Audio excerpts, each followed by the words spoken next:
Avant de développer l'essentiel de l'actualité nationale, ici 19h sillonne la Bourgogne. Nous sommes cette semaine à Guignon grâce à Sébastien Quéroux pour évoquer l'éducation au numérique en milieu rural. Et ce soir, à destination des seniors. Maîtriser une tablette ou un téléphone portable, c'est indispensable pour rester connecté au monde moderne, que ce soit pour les formalités administratives ou pour les loisirs. Bonsoir à tous, nouvelle escale ce soir à Guignon en Saône-et-Loire dans le pays charolais. Un territoire rural à la population vieillissante, bien souvent déconnectée du monde numérique avec parfois aussi des difficultés d'accès à la culture. Mais cette fracture tend à se réduire ces dernières années grâce à différentes initiatives, comme par exemple grâce à l'association Syntaxe Erreur qui sillonne le territoire à bord de ce camion pour proposer des formations au numérique pour les personnes âgées. Et aujourd'hui, ça se passe ici, dans cette résidence de Guignon.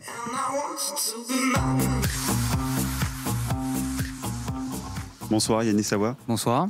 Vous êtes formateur au sein de l'association Syntaxe Erreur. Et là, aujourd'hui, on voit autour de nous que vous avez des élèves visiblement très branchés. Qu'est-ce qu'ils sont en train de faire ? Ils sont pour l'instant en train de jouer sur les tablettes à des petits jeux. Donc on commence toujours par le côté ludique ? Toujours pour les intéresser un maximum et ensuite pour continuer sur des choses plus importantes. C'est-à-dire que ça, c'est donc la première étape de la formation. Première étape. Qu'est-ce qui se passe par la suite ? Après, on va leur apprendre des choses plus importantes, comment démarrer la tablette, comment l'éteindre correctement, comment augmenter, baisser le son. La luminosité aussi, comment télécharger une application. Et globalement, dans les personnes âgées que vous pouvez rencontrer, elles sont plutôt ouvertes ou encore certaines réfractaires aux nouvelles technologies ? Ça dépend des personnes. Là, pour l'instant, on est sur plutôt un bon groupe. D'accord. Bon, en tout cas, ça c'est le point de vue du formateur. Mais on va maintenant prendre la température auprès d'une des stagiaires, comme par exemple Josette. Bonsoir Josette. Bonsoir. Qu'est-ce que vous avez appris aujourd'hui ? Des jeux, de nouveaux jeux. Voilà. Et vous connaissiez déjà la tablette ? Vous l'aviez déjà manipulée ? Non, jamais. Et alors, ça se passe comment ? Écoutez, pas trop mal. On a des aides, heureusement.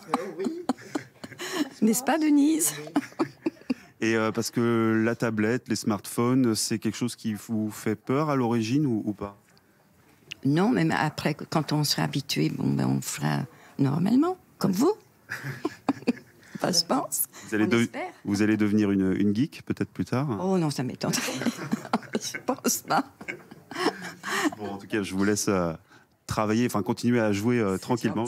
Merci. Voilà. Yannis, aujourd'hui, ça devient essentiel pour des personnes âgées, justement, de savoir utiliser une tablette. Avec la dématérialisation, ça devient obligatoire de savoir maîtriser une tablette ou un ordinateur pour pouvoir les aider un maximum. Ouais. Ça fait maintenant 4 ans que le camion de Syntaxe Erreur se déplace sur tout le territoire du Charolais. Ça a déjà donné des résultats ? Oui, on est sur un nombre d'apprenants qui augmente chaque jour. On voit qu'on a vraiment besoin de notre aide. Et voilà, on propose, en tout cas Syntaxe Erreur propose des services de formation classique, de l'initiation, mais aussi du perfectionnement, qui montrent qu'ils ont toujours besoin d'apprendre pour avoir besoin le plus possible d'informations. Ça veut dire qu'il y a du suivi aussi ? Il y a du suivi, oui. Personnellement, ma deuxième mission en tant que conseiller numérique, je les accueille à Syntaxe Erreur pour pouvoir les aider au plus proche de leurs besoins. Et puis, on le disait en ouverture de cette émission, il n'y a pas que le numérique qui pose problème en milieu rural. Il y a aussi l'accès à la culture. Mais ici, à Guignon, ça fait quelques années maintenant que la médiathèque a mis en place un service de bus itinérant. Et aujourd'hui, ça tombe bien, il se trouve juste à côté. On y va.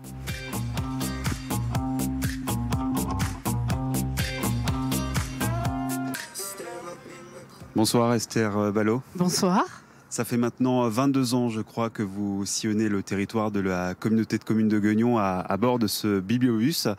Pourquoi cette initiative ? Alors, c'est à l'initiative de l'ancienne bibliothécaire qui voulait apporter la lecture au plus grand nombre dans les villages qui n'ont pas de bibliothèque, justement. Et alors, qu'est-ce qu'on peut y retrouver dans ce bus ? On peut trouver des romans écrits en gros caractères pour les personnes très âgées qui n'arrivent plus à lire, des documentaires un peu sur tous les sujets, de la bande dessinée, des albums pour les enfants, des romans policiers, des biographies. Et donc vous sillonnez donc tout le territoire de la communauté de communes. Ça représente beaucoup de kilomètres. Alors le village le plus loin est à 18 km à peu près. Et j'y vais une fois par mois pour les habitants et une fois par mois pour les écoles.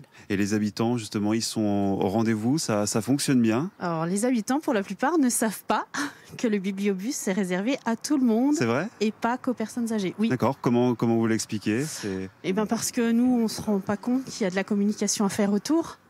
Et que ça fait 20 ans que je le fais, donc je ne me rends plus compte. J'ai l'impression que tout le monde le connaît. Tout le monde le voit passer, mais personne n'ose rentrer. Enfin, certains osent entrer, Voilà. puisque je crois que parmi les fidèles lectrices, il y a Chantal, par exemple. Bonsoir Chantal. Bonsoir. Alors là, vous pouvez prendre votre micro qui se trouve juste à côté. Bonsoir. Ça fait longtemps que vous venez dans ce bus? Cela va faire 4 ans. 4 ans. Et donc vous venez une fois par mois alors, c'est ça? Une fois par mois. Et qu'est-ce qui vous plaît alors dans cette initiative? C'est simple, et puis notre Esther est très sympathique. Ouais. Et puis on se retrouve avec toutes les personnes âgées en bas, elles choisissent leurs livres, c'est très bien. Ouais. C'est important d'avoir ce type de bus itinérant, justement. Oui, parce que déjà c'est à côté, c'est vers nous. Et il y a tous les livres. Ouais. Il y a tous les livres. Non, c'est super. D'ailleurs, là, je crois que vous étiez en train de choisir un nouveau livre. Qu'est-ce que vous allez emprunter alors aujourd'hui? Je vais emprunter un parfum de rose et d'oubli. Un parfum de rose et d'oubli, d'accord. Je ne connais pas. Ça a l'air bien? Il a l'air super. C'est super. C'est super. Bon, écoutez, Chantal, en tout cas, bonne lecture et merci également Esther. Avec plaisir. Il est déjà l'heure de quitter Gueugnon. Place maintenant à la suite de votre journal. Merci Sébastien. Il est à 19h45 sur France 3. C'est notre tour du monde en 10 minutes. L'essentiel de l'actualité en France et à l'étranger.